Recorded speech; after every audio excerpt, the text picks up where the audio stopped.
Hello student, myself Niranjan sir. Today I am going to discuss a unique conceptual thing that is physical quantity impulse. हम लोग आज impulse को जानेंगे और इसके कैरेक्टर को समझेंगे।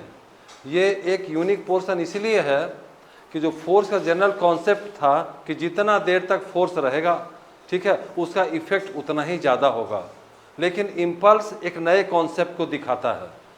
इसमें क्या है कि जितना कम समय तक फोर्स इफेक्टिव रहेगा, जितना कम देर तक फोर्स काम करेगा किसी ऑब्जेक्ट पे, असर उतना ही ज़्यादा होगा।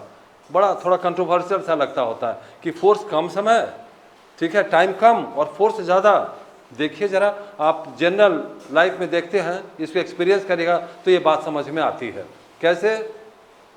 जैसे क्रिकेट का आप कैच पकड़ते हैं, ठीक है, तो बॉल जब आती है आपके पास और अगर आप instantly without behind your hand, पीछे किए हुए अगर आपने उसको सीधे पकड़ लिया तो आपको क्या होगा? चोट ज़्यादा लगेगा, ठीक। और वही जब आप you lag your hand behind, पीछे ले जाते हैं इस तरह से, ठीक है, टाइम लिंगर करते हैं, टाइम थोड़ा ज़्यादा लगता है, तो एक कॉमन एक्सपीरियंस है कि आप देखेंगे कि आपको जो है चोट कम लगती है, ठीक।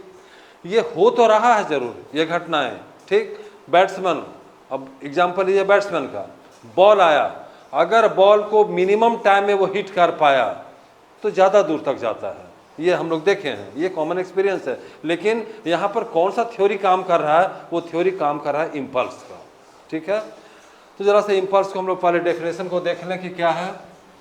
Impulse is defined as the product of force and the time for which it act and is equal to the total change in momentum। ये जो फोर्स है इम्पल्स में, जिस फोर्स को हम लोग स्टडी करने जा रहे हैं, जैसा कि हमने आपको कहा, ये है large force acting for a short time. Force जो लगा, जैसे बैट्समैन हिट किया बॉल को, तो बहुत देर तक बॉल और बैट का कांटेक्ट नहीं रहता है। जैसे किसी नेल के ऊपर अगर कोई हैमर स्ट्राइक करता है, ठीक है, नेल को अंदर जाने के लिए, तो बहुत देर तक दोनों का कांटेक्ट नहीं रहता है। तो इसमें एक फोर्स का नया कैरेक्टर सामने आता है जिसको एक्सप्लेन हम लोग इम्पल्स के बेस पर हम लोग कर सकते हैं। इतना बात तो आपको समझ में आ गया कि आज हम लोग जो डील करने जा रहे हैं वो है short term force. Heavy force होगा लेकिन बहुत थोड़े समय के लिए लगेगा। जैसे आपने एक और एग्जांपल लेने, कराटे एक्सपर्ट को देखा होगा आपने, क्या करता है वो? कई सारे टाइल्स को इकट्ठा करेगा, ठीक, और उसके ऊपर स्ट्राइक करता है हाथ से।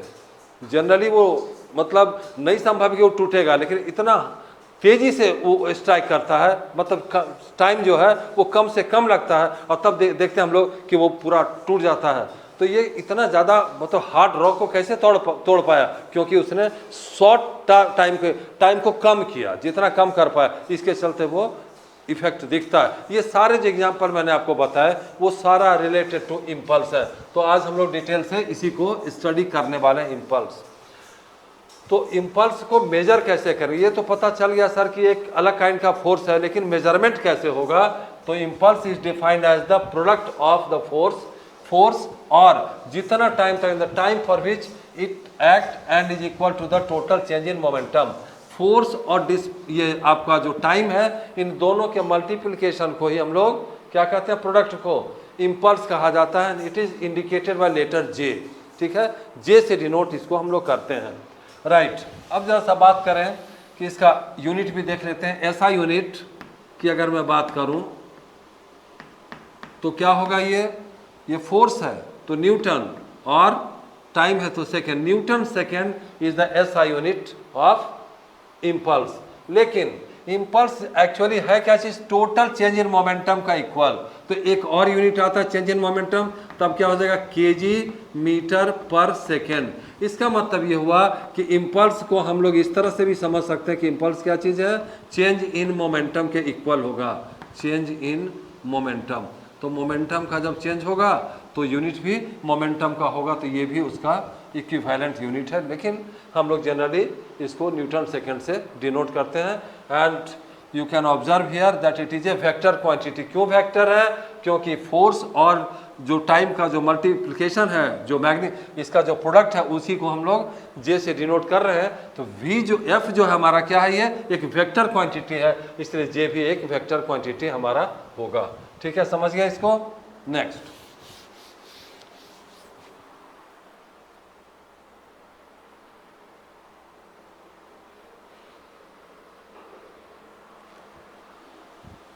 हमने बैट बॉल का एग्जाम्पल लिया, तो ज़रा सा उसको हम लोग थोड़ा कैलकुलेशन के बेस पे थोड़ा समझने का प्रयास करते हैं कि चेंज इन मोमेंटम किस तरह से बैट बॉल में हो रहा है। चेंज इन मोमेंटम, तो जो बॉल का जो स्पीड था, ठीक है, वो ultimately get it stopped, complete क्या हो गया, आपने पकड़ लिया तो स्टॉप कर गया। तो चेंज इन मोमेंटम को अगर मान लो कि जो आपका v वेलोसिटी से बॉल आ रहा था, इस बॉल की वेलोसिटी v थी और मास m है, तो हम ये कहेंगे चेंज इन मोमेंटम कितना हुआ, तो सर m भी हुआ। चेंज इन मोमेंटम क्यों, final momentum minus initial momentum, तो फाइनल मोमेंटम 0 हो गया, इनिशियल मोमेंटम कितना हो गया, m भी हो गया, और ये sir f into delta T के बराबर है। अब जरा विचार करें कि ये चेंज इन मोमेंटम तो इक्वल है, चेंज इन मोमेंटम तो उतना ही होगा, फाइनल माइनस इनिशियल, चाहे टाइम ज़्यादा लगे या कम लगे, उसको अल्टीमेटली क्या करना है, रोकना है, रुक तो गया। लेकिन यहाँ पर जरा कैसे देखिए, 0 माइनस एम भी चेंज इन मोमेंटम, ये कांस्टेंट हो गया हमारा, ये क्या हो गया, कांस्टेंट बन गया, क्योंकि अल्टीमेटली क्या बताया आपको, इतना ही चेंज होना है। यहाँ पर आइए F इंटू डेल्टा टी, सारा कहानी इम्पल्स का ये क्लियर करता है। अगर यहाँ पर देखिए डेल्टा टी कम होगा तो क्लियर कि F क्या होगा, ज़्यादा होगा। जितना डेल्टा टी का वैल्यू कम होगा, F का वैल्यू ज़्यादा होगा, जिससे कि हमारा ये वैल्यू कांस्टेंट रहे। समझे बात कि नहीं। अगर डेल्टा टी का वैल्यू अधिक होता है तो फोर्स का वैल्यू कम होगा। लेकिन यहाँ पर क्या है, हमारा देखना कि इफेक्ट ज़्यादा हो, तो to produce more and more effect क्या करेंगे, टाइम को कम करेंगे। टाइम को कम करने से क्या होगा, फोर्स का वैल्यू अधिक हो जाएगा। और इस तरह से इम्पल्स हमारे लिए इसके कुछ एप्लीकेशन को देखते हैं। देखिए आपका catch a cricket ball, catch a cricket ball में इसका इस्तेमाल हो रहा है। दूसरा नंबर अगर बात करें, कार में जो एयर बैग लगा हुआ है, एयर बैग, ठीक है, is to survive in collision, collision अगर होता है तो उस कंडीशन में सर्वाइव करेगा। यहाँ पर इस्तेमाल किया जाता, ग्राफ के मदद से हम लोग इस चीज़ को समझते हैं आसानी से कि टाइम बढ़ रहा है तो किस तरह से, या टाइम कम होता तो कैसे फोर्स इफेक्टिव हो रहा है, टोटल इफेक्ट। चलिए लेते हैं इस केस को। देखिए इधर हम लोग फोर्स को इंडिकेट कर रहे हैं और ये साइड हमारा टाइम को इंडिकेट कर रहा है, ठीक है। Impulsive force short term force होता है, तो शॉर्ट टर्म फोर्स कुछ इस तरह का बिहेव है आपका इम्पल्सिव फोर्स का, ठीक है। इम्पल्सिव फोर्स का ये है। अगर यहाँ पर आप ध्यान दे रहे हैं, ये अगर कांस्टेंट फोर्स की मैं बात करूँ, कितना देर तक काम किया, ये T1 टू T2, ठीक है। इसको आगे कर देते हैं, यहाँ तक ये T है, तो T1 टू T2 तक फंक्शन किया। अब जरा आप गौर कर करके देखिए इस जगह, ठीक, यहाँ पर लेते हैं, तो ये जो फोर्स है इफेक्टिव, ये जो F इफेक्टिव है जितना आपने लगाया, ठीक है, और F जो एक्चुअल इफेक्ट है, एक्चुअल में कुछ बदल गया, लगाया तो आपने कुछ और है, लेकिन F एक्चुअल ये इतना एक्स्ट्रा हो गया। कब, जब आपने टाइम कम कर दिया। जैसे ही टाइम आप कम किए, जब टाइम का ये लिमिट आया इस तरह से, तो फोर्स देख रहे हैं इफेक्टिव ज़्यादा कर रहा है। केवल टाइम चेंज कर देने से, केवल टाइम चेंज कर देने से फोर्स की वैल्यू बढ़ गई। इसीलिए देखते हैं जो अच्छा बैट्समैन होता है वो क्या करता है, एकदम तुरंत उसकी जो रिएक्शन टाइम है, ये कहा जाता है इसमें, जिसका जितना मतलब रिएक्शन टाइम कम है, तुरंत स्ट्राइक कर दिया बॉल को, तब वो ज़्यादा दूर तक जाएगा, चौका छक्का लगते रहेगा, ठीक। तो ये काम किस तरह से करता होता है, टाइम को हम लोग क्या करेंगे, जितना ज़्यादा शॉर्ट करेंगे। अगर इफेक्ट हमको ज़्यादा चाहिए तो टाइम को शॉर्ट करेंगे, जैसे कि बैट्समैन के लिए ज़रूरी है शॉर्ट टर्म। लेकिन कैच जब कर रहा है प्लेयर, तब वहाँ पर हमको टाइम को बढ़ाना पड़ेगा। जितना ज़्यादा टाइम लगेगा हाथ को बैक करने में, उतना फोर्स कम हो जाएगा। तो उस जगह हमारा इस कॉन्सेप्ट का इस्तेमाल हो रहा है। मतलब कहीं पर टाइम ज़्यादा लगना ज़रूरी मेरे लिए फेवरेबल है, और कहीं पर टाइम कम लगना फेवरेबल है। तो दोनों ही कंडीशन हमारा यूजफुल है। इस बात को आप समझिए, इस ग्राफ से क्वाइट क्लियर है कि जो फोर्स होगा, अगर ये F एवरेज है, ये जो फोर्स लग रहा है वो एवरेज फोर्स है, ठीक है।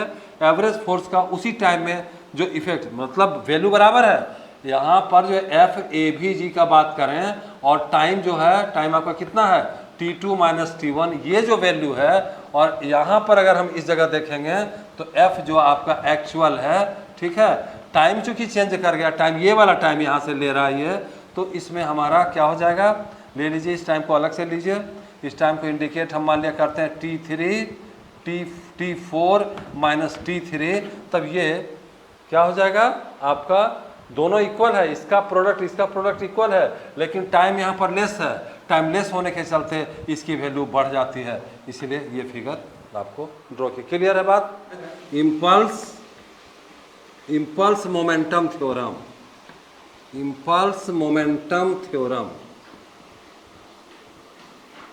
मतलब इम्पल्स और मोमेंटम के बीच में एक रिलेशन एस्टैब्लिश करना है। हम लोग इस बात को जानते हैं कि जो फोर्स है वो इक्वल टू क्या होता है, force is equal to dP upon dt। कहाँ से? Newton second law. ओके, तो इसको हम लोग लिख सकते हैं F dot dt is equal to क्या होगा यहाँ पर, dP। चलिए इंटीग्रेशन करते हैं, साइन ऑफ इंटीग्रेशन इस्तेमाल करते हैं। F डॉट dt इंटीग्रेट किए 0 से लेकर, ठीक है, 0 से t टाइम तक, वेरिएबल कौन है, टाइम, तो यहाँ पर टाइम ही आएगा। इस तरफ आ जाइए dP, तो dP को हम लोग इंटीग्रेट कर रहे हैं, वैल्यू क्या आएगा, यहाँ पर p के टर्म वाला आएगा, तो यहाँ पर t नहीं आएगा, यहाँ पर आएगा P1 से वैल्यू क्या हो गई इसकी P2। चलिए यहाँ सॉल्व करते हैं, F इंटू डी टी रहने देते हैं इसको, F डॉट डी टी और इंटीग्रेशन 0 से t, ये कैलकुलेट होकर क्या आने वाला है, ये आ रहा है आपका, इसका क्या होगा इंटीग्रेशन p, तो ये आ गया p और यहाँ पर हम लोग P2 और P1, मतलब ये हमारा वैल्यू हुआ P2 माइनस P1। सिर्फ वेक्टर साइन छोड़ना नहीं है, जहाँ जहाँ वहाँ यहाँ पर वेक्टर साइन का इस्तेमाल किया गया। P2 minus P1 F dot D T. F dot D T है क्या चीज़, देख लीजिए यहाँ, F dot D T delta T ये हमारा J के इक्वल है, तो ये इसके जगह हम लोग J का इस्तेमाल करते हैं, तो J वेक्टर जो आया किसके बराबर हो गया हमारा, P2 minus P1, P2 minus P1, और ये है क्या चीज़, change in momentum, change in momentum. इसका मतलब हम लोग को साफ पता चल गया कि जो इम्पल्स होगा वो इक्वल टू किसके बराबर होता है, चेंज इन मोमेंटम के इक्वल होगा, चेंज इन मोमेंटम। ये चीज़ रिलेशन बता रहा है, हम लोग को इम्पल्स और मोमेंटम के बीच में रिलेशन चाहिए था, क्या रिलेशन कर रहा है कि जो इम्पल्स होगा वो चेंज इन मोमेंटम को इक्वलाइज करेगा। इस तरह से ये थ्योरम समझ में आ गया। अब हम लोग एक numerical problem which is based on impulse लेते हैं। ओके स्टूडेंट, एनसीईआरटी का एक एग्जांपल लेते हैं विच इज बेस्ड ऑन, इसी इम्पल्स पर बेस्ड है। कहानी कुछ इस तरह की है कि एक बॉल जो 12 मीटर पर सेकेंड, बॉल का स्पीड है 12 मीटर पर सेकेंड से स्ट्राइक किया, बैट्समैन के पास आया, बैट्समैन ने इसको ड्राइव कर दिया in the same direction to the bowler, bowler के डायरेक्शन में इसको स्ट्राइक किया और वो स्पीड रहा 12 मीटर पर सेकेंड। कैलकुलेट क्या करना है आपको, कैलकुलेट करके बताना कि आखिर इम्पल्स कितना इस्तेमाल हुआ, तो इम्पल्स का वैल्यू निकालना है। Find impulse. चलिए देखते हैं किस तरह से हम लोग इसको निकालेंगे। आपको मालूम है, और ये बॉल का वेट दिया हुआ 0.5 kg, ठीक है, 0.5 kg इसका वेट है। ओके, मोमेंटम इस डायरेक्शन को इधर अगर हम लोग लेते हैं, इसको पॉजिटिव ले लेते हैं और इधर निगेटिव लेते हैं, तो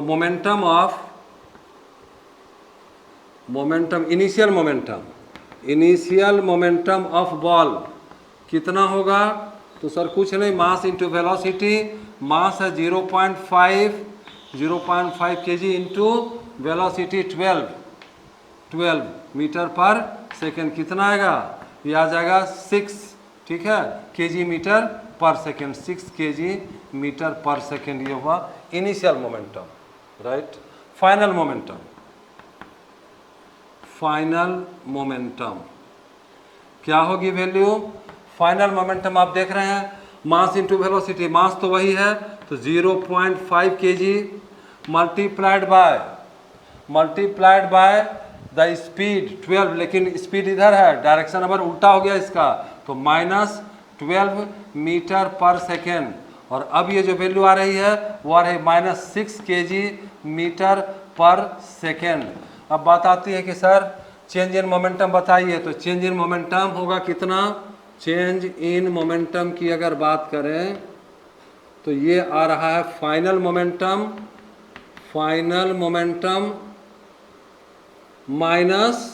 माइनस इनिशियल मोमेंटम, दोनों को हम लोग माइनस करेंगे, सब्ट्रैक्ट करेंगे। कितना है फाइनल मोमेंटम? -6। चलिए माइनस और फाइनल मोमेंटम 6, ये कितना हो गया? -12 kg/s, जिसको हम लोग -12 न्यूटन सेकेंड भी लिख सकते हैं। ये किस चीज़ का वैल्यू है? आपका इम्पल्स जे, मतलब ये वैल्यू जो आया वो आया किसकी वैल्यू? इम्पल्स। लेकिन एक बात ये पूछा जाए कि आखिर ये वैल्यू निगेटिव क्यों है? निगेटिव क्या इंडिकेट कर रहा है? तो negative sign indicates that impulse is in the direction कौन से डायरेक्शन में काम कर रहा है? अवे फ्रॉम, अगर हम इसको वाल ले लें, वाल से लौटा, या बैट से अवे फ्रॉम बैट से अवे हुआ इधर आ रहा है, इस डायरेक्शन में आ रहा है। इसी कारण अपोजिट डायरेक्शन होने के चलते हम लोग का ये जो साइन है वो नेगेटिव आ रहा है, क्योंकि पॉजिटिव साइन हम लोग इस डायरेक्शन को लिए हैं। बैट्समैन स्ट्राइक किस डायरेक्शन में किया था? इस डायरेक्शन में किया था, तो इसी डायरेक्शन में चेंजेस नजर आ रहे हैं, तो ये इसको रिफ्लेक्ट किया। क्लियर है बात?